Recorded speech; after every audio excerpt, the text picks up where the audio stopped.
This channel does not promote any violent, harmful, or illegal activities. All content provided by this channel is meant for an educational purpose only.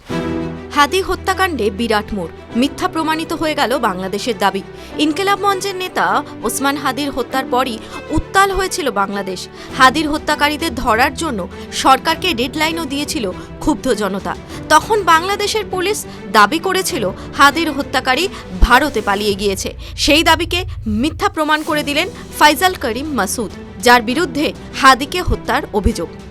Faizal করিম মাসুদ নিজেই video post করে বললেন যে তিনি ভারতে নেই। হাদির হত্যাকাণ্ডের পরই চলে গিয়েছেন দুবাই। অর্থাৎ বাংলাদেশ পুলিশ ভারতের ঘাড়ে দায় ঠেলার যে চেষ্টা করছিল তা সম্পূর্ণ মিথ্যা প্রমাণিত হলো। ভারত সরকারের দাবি যে সত্যি ছিল তা সকলের সামনে আবারও প্রমাণিত হলো।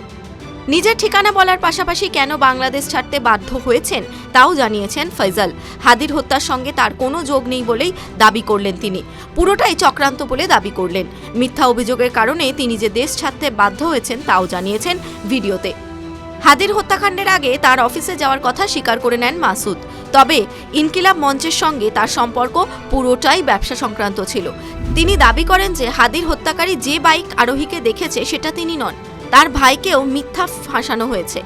তার পরিবারকে এই ঘটনার পর থেকেই হেনস্থা করা হচ্ছে। তিনি বলেন, হ্যাঁ, আমি হাদির অফিসে গিয়েছিলাম।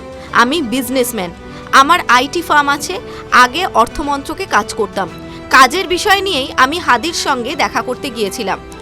ও অ্যাডভান্স চেয়েছিল, আমি 5 লক্ষ টাকাও দিয়েছিলাম। অনেক প্রোগ্রামে আমায় অনুদান দিতে বলতো, আমি সেই অনুযায়ী টাকা দিয়েছিলাম।